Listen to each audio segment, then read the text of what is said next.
ఓం అజ్ఞానతిమిరంధస్య జ్ఞానాంజనశలాకయాం చక్షురున్మిళితం येन తస్మై శ్రీ గురవే నమః. నమః ఓం విష్ణుపాదాయ కృష్ణప్రేష్ఠాయ భూతలే శ్రీమతే భక్తివేదాంత స్వామినితి నామినే.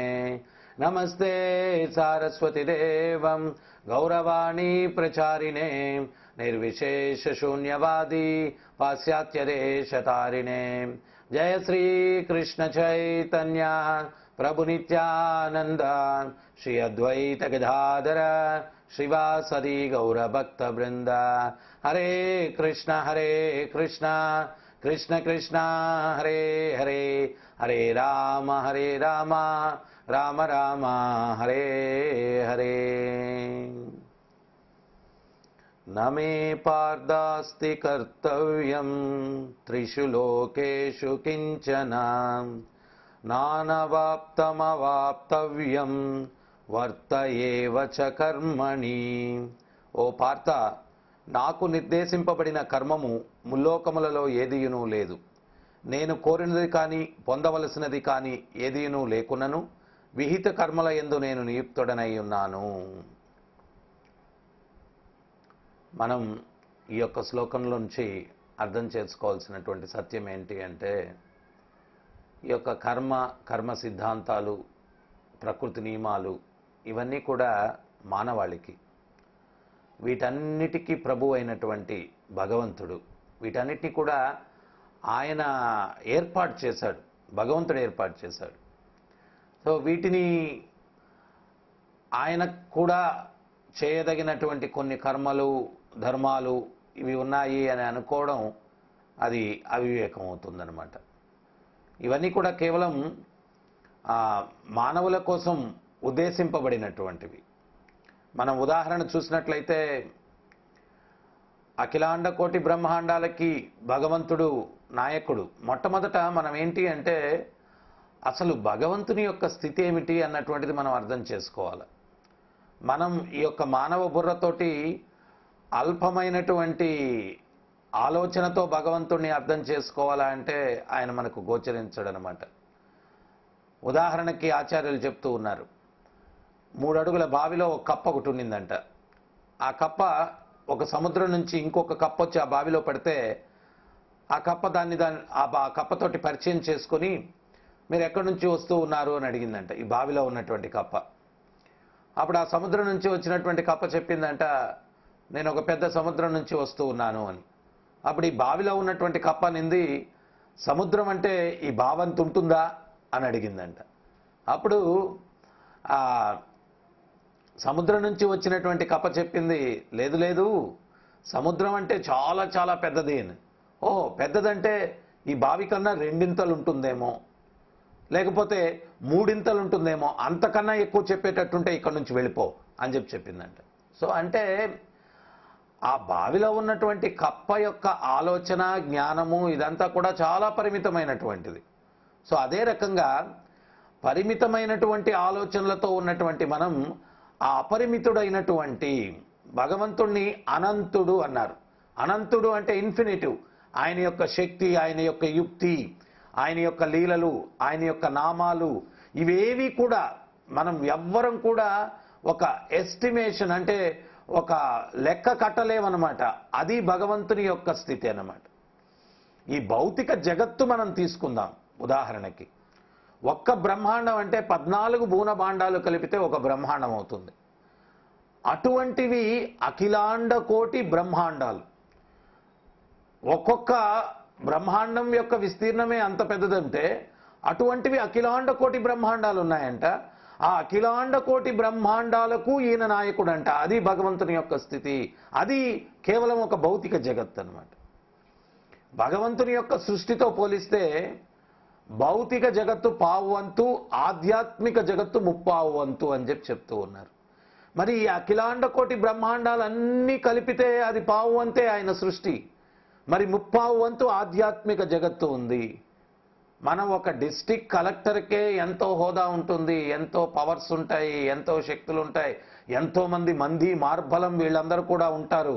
కానీ మరి భగవంతుని యొక్క స్థితి ఏంటి? ఆయన అఖిలాండ కోటి బ్రహ్మాండ నాయకుడు. ఆయన గురించి మనం మాట్లాడుతూ ఉన్నప్పుడు చాలా జాగ్రత్తగా మంచి అవగాహనతోటి శాస్త్ర దృష్టితోటి మనం మాట్లాడడానికి మనం ప్రయత్నం చేయాలన్నమాట. ఎందువల్ల అంటే చాలామంది ఆ భగవంతుని యొక్క స్థితి ఏమిటో అర్థం కాకుండా వాళ్ళు మాట్లాడడానికి, ఆయన గురించి వివరణ ఇవ్వడానికి ఏదేదో ప్రయత్నాలు చేస్తూ ఉంటారనమాట. కానీ ఆయన గురించి మాట్లాడడానికి మనం మన యొక్క బుర్రతో ఆలోచించి మాట్లాడడం కాదనమాట, శాస్త్రపరంగా.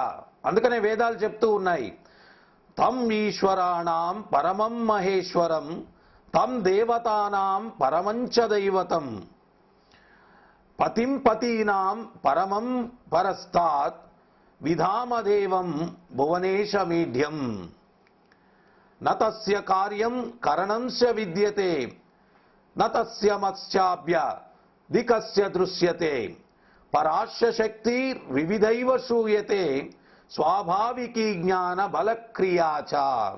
అంటే దీనికి అర్థం ఏంటి అంటే, భగవానుడు నియామకులందరికీ నియామకుడైనట్టి వాడు. మనకు ఒక్క బ్రహ్మాండాన్ని మేనేజ్ చేయడానికి 33,000 కోట్ల దేవతలుంటే ప్రతి బ్రహ్మాండానికి కూడా భగవంతుని యొక్క స్టాఫ్ అంటున్నారండి. వీళ్ళందరినీ నియమించినటువంటి వాడు పరమ నియామకుడు ఎవరు అంటే కృష్ణుడు అని చెప్పి ఇక్కడ వేదాలు చెప్తూ ఉన్నాయి. అందుకనే భగవానుడు నియామకులందరికీ కూడా నియామకుడైనట్టి వాడు. అతడు సమస్త లోక పాలకులలో అతి ఘనమైన వాడు.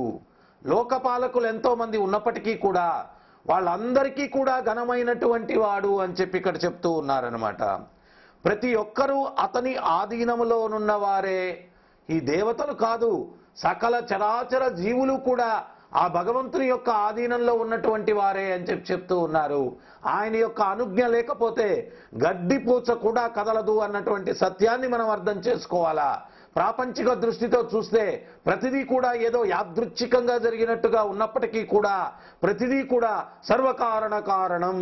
బ్రహ్మ సమితిలో బ్రహ్మ చెప్తూ ఉన్నాడండి, ఈశ్వర పరమకృష్ణ సచ్చిదానంద విగ్రహ ఆదిర్ గోవింద సర్వకారణ కారణం. సర్వకారణ కారణం నీవే గోవింద, ఆదిర్ గోవింద. అనాదిర్ అంటే ఎప్పటివాడు, ఎవరు చెప్పలేరు. ఆది మూలం కూడా నీవే. ఈ సత్యాన్ని మనం అర్థం చేసుకోవాలా అంటారు. స్వామి, మనవల్ని భగవంతుడు సృష్టించాడు కదా, మరి ఆయన ఎవరు సృష్టించారు? ఆయన్ని ఎవరు సృష్టించలేదు కాబట్టి ఆయన భగవంతుడు. మనవల్ని భగవంతుడు సృష్టించాడు కాబట్టి మనం జీవులం. ఈ సత్యాన్ని మనం అర్థం చేసుకోవాలా. సో అందువల్ల భగవంతుడి యొక్క శక్తియుక్తులు మనం ఇక్కడ ఇంకొకటి కూడా చెప్తూ ఉన్నారు. ఆయన ఏమంటున్నారు, ప్రతి ఒక్కరూ ఆయన అతని ఆధీనములోనున్న వారే. జీవులందరికీ ఆ భగవానుడే వివిధ శక్తులను ప్రదానము కావించి ఉన్నాడు. ప్రతి ఒక్క జీవికి కూడా శక్తులన్నీ కూడా. అందుకనే గీతలో భగవంతుడు చెప్తున్నాడు, మనుష్యులలో సామర్థ్యం నేను అంటున్నాడు. అంటే సామర్థ్యం అంటే శక్తి. ప్రతి ఒక్క జీవికి శక్తి ఇచ్చేటువంటిది కూడా భగవంతుడు అన్నటువంటి సత్యాన్ని మనం అర్థం చేసుకోవాలా. సమస్త దేవతలచే పూజింపబడువాడు ఆ భగవానుడు. సమస్త దేవతలు కూడా పూజించేటువంటి వాడనమాట. మనం చరిత్రలో చూసినట్లయితే ఇంద్రుడు లాంటి దేవత కూడా, దేవతలందరికీ కూడా అధిపతి ఇంద్రుడు, దేవేంద్రుడు అన్నారు. ఆ దేవేంద్రుడు కూడా ఆ విష్ణు ఆరాధనలో, ఆ కృష్ణుని యొక్క ఆరాధనలో ఉన్నాడు. ఆయన ఎటువంటి భక్తుడు అంటే, ఆ భగవంతునికి కైంకర్యం నైవేద్యం పెట్టినప్పుడు సాక్షాత్తు ఆ భగవంతుడు గరుడ వాహనం మీద వచ్చి ఆయన ఇచ్చినటువంటి ఆ కైంకర్యాన్ని స్వీకరిస్తాడనమాట. అది ఇంద్రుని యొక్క భక్తి. కానీ ఆ దేవతలు కూడా ఒక్కొక్కసారి ఏమవుతుంది అంటే తప్పిదాలు చేస్తారనమాట. భూలోకంలో స్వామివారు వచ్చి కృష్ణలీల చేస్తూ ఉంటే, ఇంద్ర పూజల కోసం నంద మహారాజు ఏర్పాటు చేస్తూ ఉంటే, అప్పుడు కృష్ణుడు వచ్చి ఈ ఏర్పాట్లన్నీ ఎందుకోసం తండ్రి గారు అని అడిగారు. అడిగితే అప్పుడు, అరే ఇంద్రుడు మనకు వర్షాలు కురిపిస్తున్నాడు కదా, అందుకోసం ఆయనను సంతృప్తి పరచడానికి ఇంద్ర పూజలు ఏర్పాటు చేస్తూ ఉన్నాం. అప్పుడు కృష్ణుడు చెప్పాడు, దేవతలు వాళ్ళ యొక్క కర్తవ్యం అది వాళ్ళు చేయడం. అంత మాత్రాన దేవతలను ఆరాధించాల్సినటువంటి అవసరం లేదు.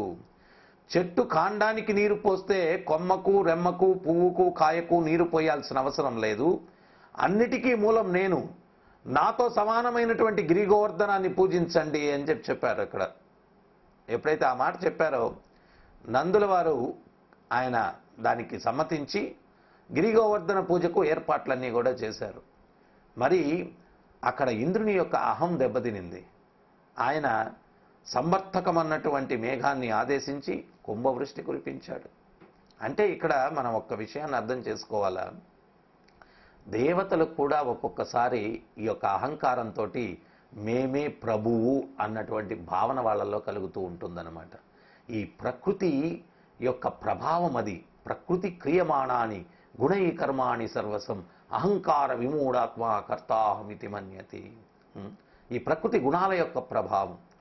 అయితే మనం భగవంతుడు మరి ఏం చేశాడు, ఆయన గిరి గోవర్ధన పర్వతాన్ని ఆయన ఎత్తి చిటికున వేలి మీద 7 రోజులు నిలబడి బృందావన వాసులందరికీ కూడా రక్షణ కల్పించారు. ఒక గొడుగులాగా ఆయన ఎత్తేశాడండి. స్వామి ప్రభుపాదులు వారు చెప్తారు, ఎవరైనా కానీ నేను భగవంతుడు అన్నటువంటి మాట వచ్చినప్పుడు 7 రోజులు గిరి గోవర్ధన పర్వతాన్ని ఎత్తి నిలబడుకోవాల్సిన అవసరం లేదు. 7 రోజులు చేయి పైకెత్తి నిలబడండి చాలు, మిమ్మల్ని భగవంతునిగా మేము అంగీకరిస్తామని చెప్పి శీల ప్రభుపాదులు వారు ఆయన చెప్పేవారనమాట. ఇక్కడ మనం గుర్తించాల్సినటువంటి విషయం ఏమిటి అంటే, అంత పెద్ద దేవదేవుడు కూడా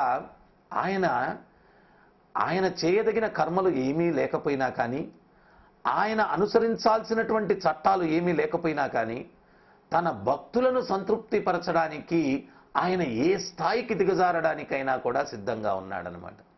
ఈ గిరి గోవర్ధనం ప్రత్యేకించి ఆ లీల గురించి వివరించేదానికి ముందు కొంచెం మనం బ్రహ్మవైవర్త పురాణం నుంచి చూసినట్లయితే అక్కడ ఏం జరుగుతూ ఉంది అంటే, గోలోక బృందావనం వైకుంఠ లోకాలన్నిటిలోకి కూడా పరమోత్కృష్టమైనటువంటిది గోలోక బృందావనం. ఆ గోలోక బృందావనం నుంచి భూమి మీద భగవంతుడు అవతరించడానికి ముందు శ్రీమతి రాధారాణితోటి అంటారనమాట, హే రాధే, మనం భౌతిక జగత్తులో లీల చేయడానికి వెళ్ళబోతూ ఉన్నామంటే శ్రీమతి రాధారాణి ఏం చెప్తుంది అంటే, స్వామి బృందావనం, ఈ బృందావనాన్ని రాధారాణి యొక్క కోరిక మేరకు భగవంతుడు ఆధ్యాత్మిక జగత్తులో సృష్టించినటువంటి ప్రదేశం. మన యొక్క దివ్యమైనటువంటి లీలలకు ఒక రమ్యమైనటువంటి ప్రదేశాన్ని సృష్టించమని చెప్పి శ్రీమతి రాధారాణి కృష్ణుని కోరుకున్నప్పుడు అప్పుడు ఈ బృందావనాన్ని ఆధ్యాత్మిక జగత్తులో భగవంతుడు సృష్టించాడు. ఆ బృందావనంలో యమునా నది ఉన్నది, గిరి గోవర్ధన పర్వతం ఉన్నది. శ్రీమతి రాధారాణి అంటూ ఉంది, ఆ గిరి గోవర్ధనం, బృందావనం, యమున లేకుండా నేను భౌతిక జగత్తులో ఏ రకంగా అవతరించమంటారు స్వామి అంటే, అప్పుడు స్వామి వారు చెప్తూ ఉన్నారు, నీ మనోభీష్టం తెలియదంట దేవి నాకు. ఆ బృందావనాన్ని, యమునను, గిరి గోవర్ధనాన్ని కూడా భూమి మీదకు నేను పంపించాను అని చెప్పి స్వామి వారు చెప్పారనమాట. ఆ గిరి గోవర్ధనం ద్రోణాచల పర్వతానికి పుత్రునిగా ఆయన పుట్టాడనమాట. ఆ ద్రోణాచల పర్వతానికి పుత్రుడిగా పుడితే ఒకసారి పులస్యముని ఆ ద్రోణాచల పర్వతం దగ్గరికి వచ్చి ఈ యొక్క గిరి గోవర్ధన పర్వతాన్ని చూసి 80 యోజనాల విస్తీర్ణం, 80 యోజనాల ఎత్తు, రమణీయమైనటువంటి పర్వతం, సెలయేరులు పారుతూ ఉన్నాయి, పచ్చిక బయళ్ళు, ఫల వృక్షాలు, సుగంధ పుష్పాలు, ఇవన్నీ కూడా అద్భుతమైనటువంటి అలంకరణతోటి ఉన్నటువంటి ఈ గిరి గోవర్ధనాన్ని చూసి పులస్యమును ఏమన్నాడు అంటే, గిరి గోవర్ధనం గిరిరాజ్ అన్నాడు. అంటే పర్వతాలకు రాజు అని చెప్పాడు. అంత రమణీయంగా ఉంది. మరి కాశీలో పర్వతాలు ఏమీ లేవు, ఈ యొక్క గిరి గోవర్ధనాన్ని నేను కాశీకి తీసుకుని వెళ్తానని చెప్పి ద్రోణాచల పర్వతాన్ని అడిగినప్పుడు ఏ తండ్రి కూడా బిడ్డను ఇవ్వడానికి ఒప్పుకోడనమాట. శ్రీరామచంద్రుల వారు, ఆయన విశ్వామిత్రుడు శ్రీరామచంద్రుల వారిని తనతో పంపించమని కోరుకున్నప్పుడు దశరథ మహారాజు కూడా చాలా చింతించాడు. ఎందువల్ల అంటే, కావాలంటే నేను వస్తాను, నా సైన్యం వస్తుంది మీ వెనకాల, దుష్ట సంహారం చేస్తాం, కానీ ముక్కుపచ్చలారని నాటారని చెప్పి శ్రీరామచంద్రుల వారిని ఇవ్వడానికి తిరస్కరించారు. కానీ లోక కళ్యాణార్థం భగవంతునికి తెలుసు భూత భవిష్యత్ వర్తమాన కాలాలు, తను లోక కళ్యాణార్థం అవతరించాడు కాబట్టి తండ్రిని నచ్చ చెప్పి మరీ వెళ్ళాడు. అదే రకంగా గిరి గోవర్ధనుడు కూడా ద్రోణాచల పర్వతానికి నచ్చ చెప్పి, తండ్రి నేను ఇక్కడ ఉండడానికి రాలేదు, మనోభావనది, మనసులో ఆయన అనుకుంటున్నాడు, నేను చేయాల్సినటువంటి కార్యం భవిష్యత్తులో వేరే దగ్గర ఉంది అని చెప్పి నేను పులస్యమునితో వెళ్తాను అని చెప్పి నచ్చ చెప్పి మరీ వెళ్ళడం జరిగిందనమాట. అయితే ఒక ఒప్పందం పెట్టారు, నన్ను మీరు ఎత్తుకుని వెళ్ళేటప్పుడు ఎక్కడ దించితే అక్కడ నేను ఆగిపోతాను, మరలా ముందుకు వెళ్ళను అన్నాడు. సరేనన్నారు పులస్యముని. ఆయన గిరి గోవర్ధన పర్వతాన్ని తీసుకుని వెళ్తూ ఉంటే ఆ యమునా తీరానికి ఆ బృందావనం దగ్గరికి వచ్చేసరికి ఆ యోగమాయతోటి గిరి గోవర్ధనుడు ఏం చేశాడు అంటే పులస్యముని యొక్క కడుపులో గందరగోళం సృష్టించాడు. అప్పుడు ఆయన కాలకృత్యాలు తీర్చుకునేదానికి గిరి గోవర్ధన పర్వతాన్ని ఆ బృందావనంలో ఉంచి యమునలో కాలకృత్యాలు తీర్చుకునేదానికి వెళ్ళిపోయాడు. తిరిగి వచ్చి పర్వతాన్ని పైకెత్తడానికి ప్రయత్నించినప్పుడు గిరి గోవర్ధనం పైకి లేయట్లేదు.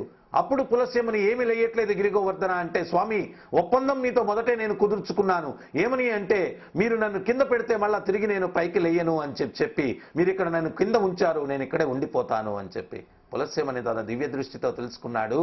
తన యొక్క కడుపులో గందరగోళానికి కారణం ఈ గిరిరాజేనని చెప్పి తెలుసుకొని ఆగ్రహించి ఆయన గిరిరాజును శపించాడు.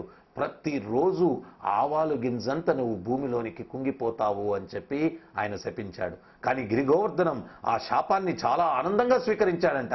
కారణం ఏమిటి అంటే, నేను 80 యోజనాల ఎత్తులో ఉన్నాను, ఇంత పెద్ద విస్తీర్ణంలో ఉన్నాను, మరి భగవంతుడు దేవదేవుడు లీలలు చేయడానికి వచ్చినప్పుడు ప్రతిరోజు నన్ను ఎక్కాలన్నా కానీ దిగాలన్నా కానీ ఆయన కష్టంగా ఉంటుంది. ఆయన లీలలు చేయడానికి వచ్చే సమయానికి నేను ఆవాలు గింజంత రోజుకి తగ్గుతూ ఆయనకు అనువైనటువంటి ఎత్తులోకి నేను వస్తాను. అప్పుడు ఆయన గోవులు గోపబాలురు నా మీదకు ఎక్కి వాళ్ళ లీలలను చేయడానికి అనుకూలంగా ఉంటుంది అని చెప్పి ఆనందంగా శాపాన్ని స్వీకరించాడంట గిరి గోవర్ధనుడు. అయితే రామాయణ సమయం వచ్చేసరికి ఏమైంది అంటే, ఆ శ్రీరామచంద్రుల వారు వారధి కడుతూ ఉన్నారంట లంకకి. ఆ సమయంలో హనుమంతుల వారు పెద్ద పెద్ద పర్వతాలు తీసుకుని వస్తూ గిరి గోవర్ధనాన్ని చూసి ఆయన వచ్చి ఆ గిరి గోవర్ధన పర్వతాన్ని ఎత్తడానికి ప్రయత్నించాడు. కానీ గిరి గోవర్ధన పర్వతాన్ని ఎన్నో పర్వతాలు ఎత్తిన హనుమంతుడు గిరి గోవర్ధన పర్వతాన్ని పైకి ఎత్తలేకపోతూ ఉన్నాడు. శక్తి అంతా నిర్వీర్యమై అప్పుడు హనుమంతుల వారు అంటూ ఉన్నారంట, ఈ పర్వతం ఎంత దురదృష్టవంతుడు, అక్కడ శ్రీరామచంద్రుల వారు వారధి కడుతూ ఉంటే ఆ వారధికి వినియోగించడానికి నేను ఈ పర్వతాన్ని తీసుకుని వెళ్ళడానికి ప్రయత్నం చేస్తే ఈ పర్వతం పైకే లేయట్లేదు అంటే ఆ శ్రీరామచంద్రుల వారి పాదస్పర్శ తగిలేటువంటి మహద్భాగ్యం ఈ పర్వతానికి లేదే అన్నాడంట శ్రీ హనుమంతుల వారు. ఎప్పుడైతే హనుమంతుల వారు ఆ రకంగా అన్నారో గిరి గోవర్ధనుడు తక్షణమే తన్మయుడై అన్నాడంట, అరే రామచంద్రుల వారి పాదస్పర్శ తగులుతుందా నాకు, అట్లయితే ఖచ్చితంగా నేను వస్తాను, నన్ను తీసుకుని వెళ్ళండి. ఆయన అక్కడ లేకుండా ఉండడానికి కారణం ఏంటి అంటే, కృష్ణుడు వచ్చి లీలలు చేయాలి, మరి నేను ఎక్కడికో వెళ్ళిపోతే ఇక్కడ కృష్ణ లీలలకి ఉండాలి కదా నేనన్న భావనతో ఆయన లేయకుండా ఉన్నాడు. కానీ ఎప్పుడైతే హనుమంతుల వారు ఈ మాట అన్నారో తక్షణమే నేను సిద్ధంగా ఉన్నాను తీసుకుని వెళ్ళమని చెప్పి, అయితే భగవంతుడే స్వయంగా యోగమాయ రూపంలో అశరీరవాణిగా సమాధానం చెప్పిందంట. ఏమని అంటే, హే హనుమా, అక్కడ వారధి నిర్మాణం పూర్తయిపోయింది, రాళ్లతో పని లేదు, కొండలతో పని లేదు, ఈ గిరి గోవర్ధనాన్ని ఇక్కడే ఉంచేయి అని చెప్పి చెప్పిందంట.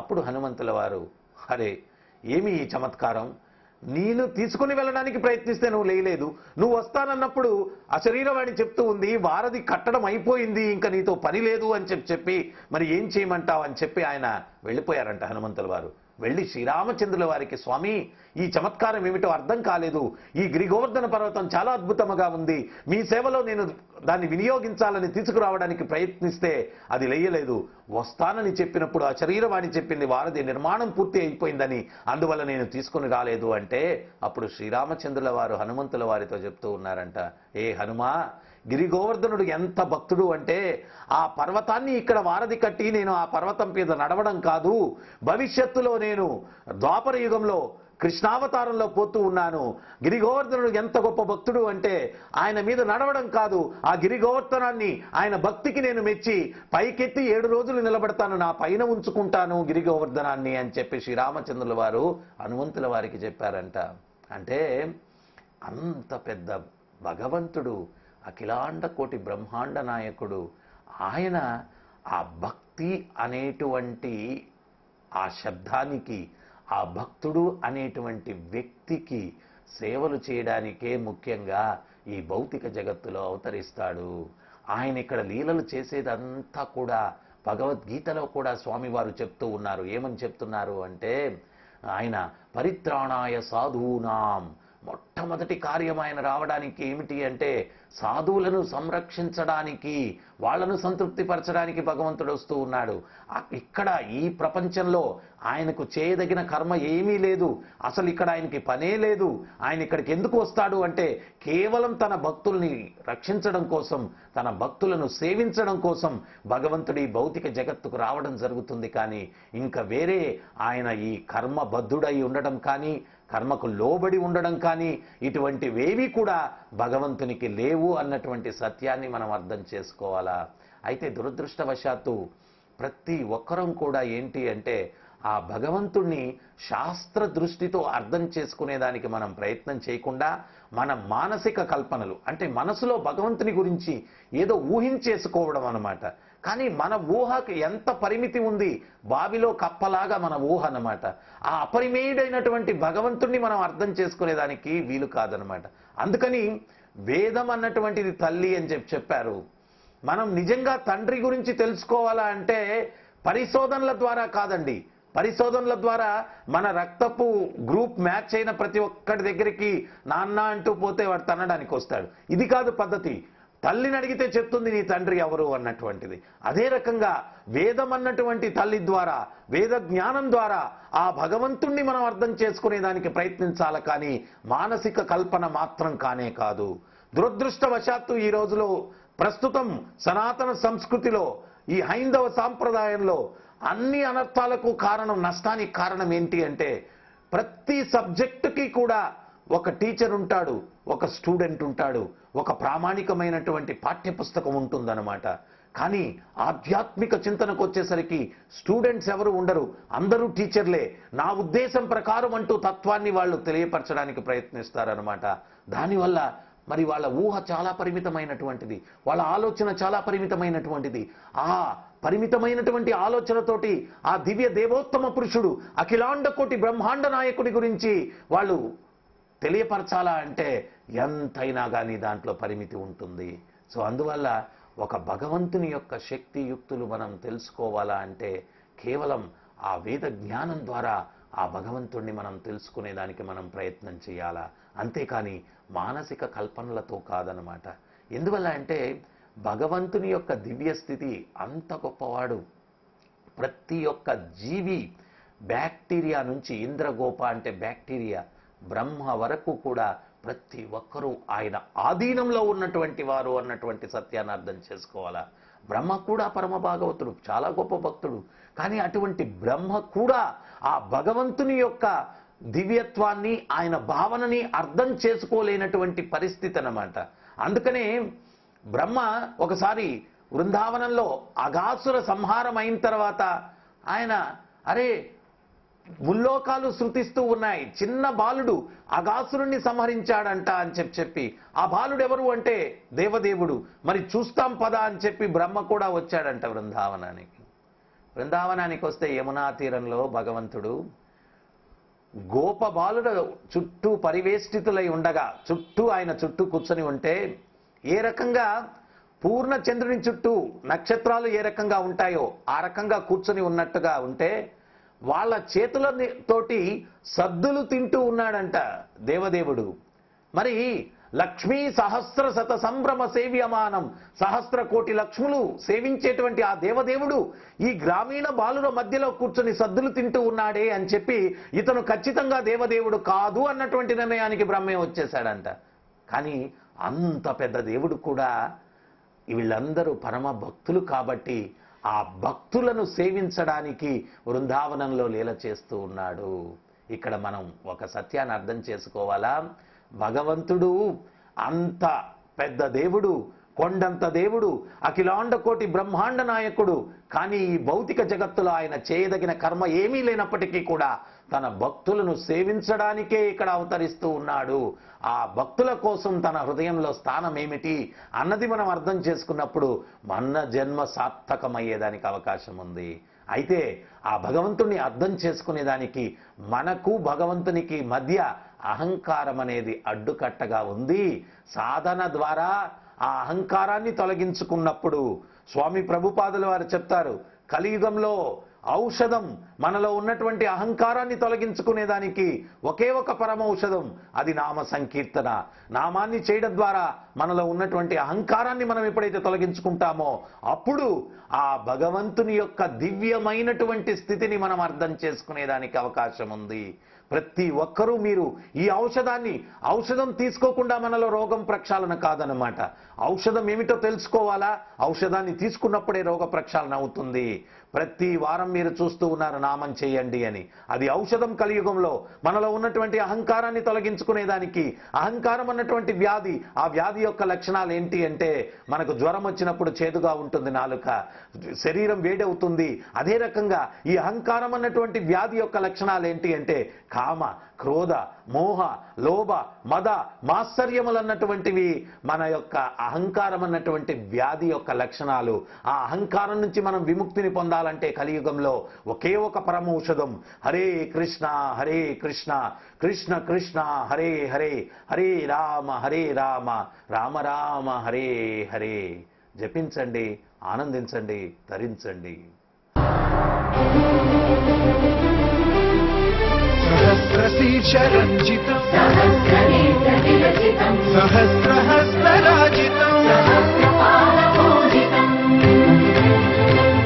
सहस्रविधविभासितम् सहस्रवर्णसंश्रितम् सहस्ररूपदीपितम् सहस्रनामसरलितम्